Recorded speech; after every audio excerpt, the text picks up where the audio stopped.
He walked into that octagon in Philadelphia calling himself the future of the welterweight division.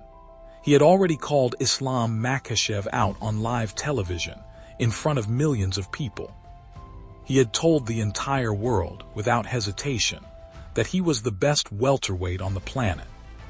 But in the very first minute of the biggest fight of his life, something happened to Ian Garry that almost no one expected. His feet stopped moving the way they always moved. His eyes changed. His usual rhythm, the one that had carried him through an entire UFC career, simply disappeared.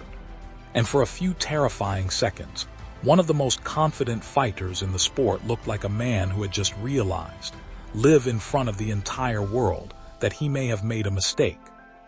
So what actually happened inside that cage? Was it fear? Was it a tactical trap he never truly prepared for? Or was it something far more human than most fans are willing to admit? The real answer is more complicated and more interesting than any highlight reel could ever show you. And it says as much about the sport of wrestling as it does about Ian Garry himself. If you love sports stories, documentaries, and untold moments from the world of sports, make sure to subscribe to support Arena. This is the story of UFC 330.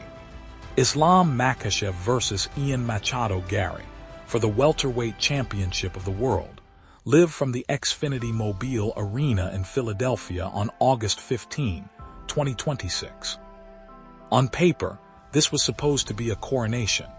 Garry had spent years building an entire career on supreme self-belief, a fighter who talked like a champion long before he ever became one, who backed up his words often enough that people started to believe him. He had chased Makhachev publicly, demanded the fight in a live post-fight interview, and told the world exactly what he planned to do to him once they finally met. But why does a fight that Garry personally begged for become the exact moment his composure gets questioned for the first time in his entire career? Why does a challenger who talked with so much certainty suddenly look uncertain the moment the cage door closes? And why, even after the final horn sounded and the scorecards were read, are people still arguing about what really happened in those opening minutes? Stick with us, because the answer isn't as simple as he got scared. What actually unfolded in that cage reveals something deeper about pressure, about elite-level wrestling, and about the razor-thin difference between confidence and true readiness. By the end of this video, you'll understand exactly why this fight will be studied by fans and analysts for years to come. The fighter who called out a legend. Ian Machado Garry didn't sneak up on Islam Makhachev. He demanded this fight, loudly and publicly, right after beating former welterweight champion Belal Muhammad in Qatar. Standing in the cage, still breathing heavy from that win, he looked directly into the camera and called Makhachev out by name. "Come to my division, sign the contract. I'm taking that throne from you." It was bold. It was exactly the kind of moment that builds superstars in combat sports, the kind of clip that gets replayed 1,000 times before a fight ever gets booked. Garry had momentum. He had confidence. And he had a chip on his shoulder from his only real loss in years, a hard-fought defeat to top contender Shavkat Rakhmonov that many felt he had learned from. But here's what almost nobody talks about when they replay that callout. Garry wasn't just calling out a champion. He was calling out a man who, heading into that night, had never once lost inside the UFC octagon. 17 straight wins. A win streak that was on the verge of breaking a record held by one of the greatest fighters in the sport's history, Anderson Silva. Garry knew all of this.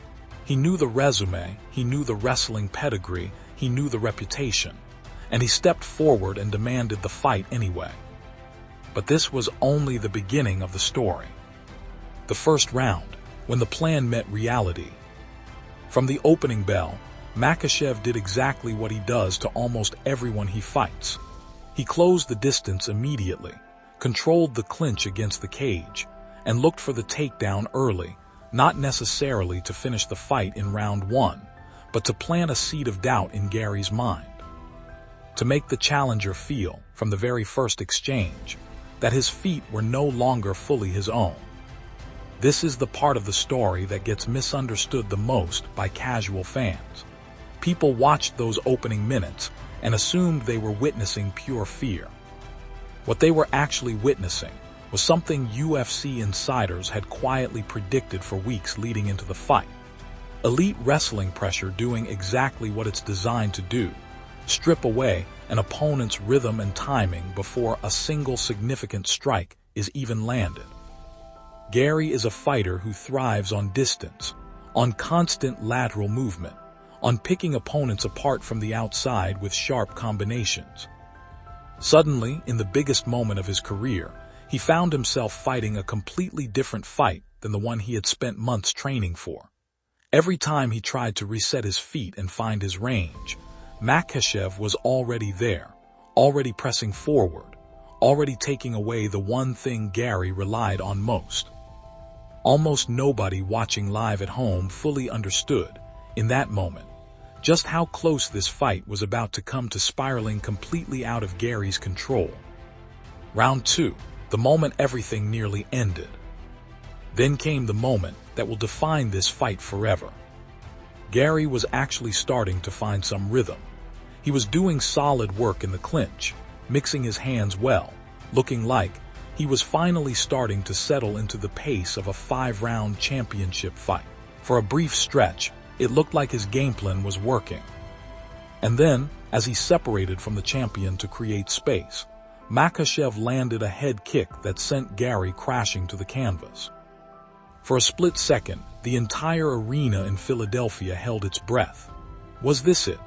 Was the challenger about to be finished in front of the world, in the exact fight he had spent months demanding after all that talk, after all that confidence? What would you have done in that exact moment? Get up and fight back immediately, or take extra time to recover first? Let us know in the comments. This is where most fighters, especially ones facing an opponent with that kind of aura, that kind of pressure, that kind of unbeaten streak on the line, would have folded completely. The doubt would win. The legs would stay heavy. The story would essentially be over before round 3 even began. But Garry did not back down. Almost nobody expected what happened next. Instead of shelling up and simply trying to survive, Garry stood back up, reset his stance, and kept walking forward. It was a small moment, barely a few seconds long, but it told the entire arena something important. Whatever had happened in his head during round 1, it wasn't going to define the rest of this fight. Yet the real disaster for Garry had not arrived, because what came next tells you everything about who he actually is. If you're enjoying this story so far,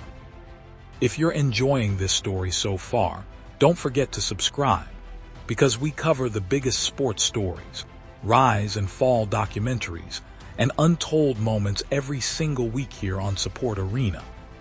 The turn nobody predicted. Round 3 arrived, and something shifted. Garry, still dealing with the physical and mental aftermath of that head kick, started finding his range again. He wasn't just surviving anymore, he was landing hard right hands. He was mixing in sharp body kicks. He was making Makhachev, the supposedly unbeatable champion of the division, look genuinely human for long stretches of the fight. Do you think this moment changed how people view Ian Garry forever? Let us know in the comments. This is the part of the story most casual viewers completely miss, because it never trends the way a highlight reel knockdown does. A fighter getting dropped goes viral instantly.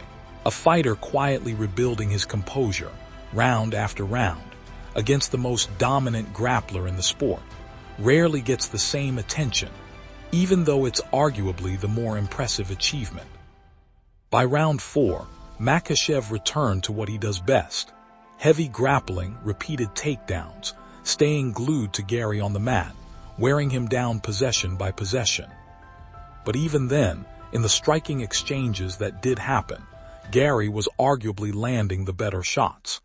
This wasn't a one-sided beatdown by any stretch of the imagination. This was a genuine, grueling 5-round war for a welterweight championship.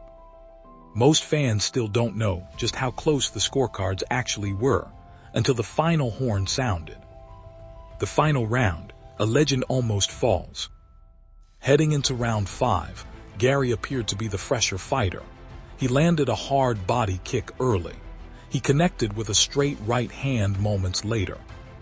He threw a head kick that landed on Makhachev's arms as the champion, visibly fatigued after 4 rounds of grappling exchanges, went for yet another distant single-leg takedown attempt. For a moment, watching the champion's volume noticeably wane, it looked like the impossible might actually happen, that Garry might complete one of the greatest comebacks in modern UFC title fight history, live in front of a stunned Philadelphia crowd. Who do you think deserved to win that final round, Garry for his striking, or Makhachev for controlling the overall fight? Let us know in the comments below. But championship pedigree doesn't disappear in the final minutes of a fight, no matter how tired a champion looks. With the fight hanging in the balance, Makhachev found the takedown when he needed it most, dragging Garry down to the mat, taking his back, and locking in a tight body triangle to control the final stretch of the round. Garry, with everything on the line, tried to burst free with only 10 seconds left on the clock. It wasn't enough. The judges scored it a unanimous decision for Makhachev of 49-46, 49-46, and 48-47. The champion retained his welterweight title. And in doing so, he broke the UFC record for most consecutive wins inside the octagon, a record that had stood since Anderson Silva's legendary run through the middleweight division. The real reason behind Garry's rocky start remained hidden in plain sight the entire time.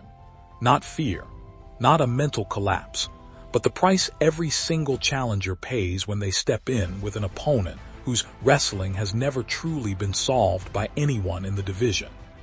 Subscribe to support Arena so you never miss stories like this one, because the biggest lessons in sports rarely come from the fighters who win everything.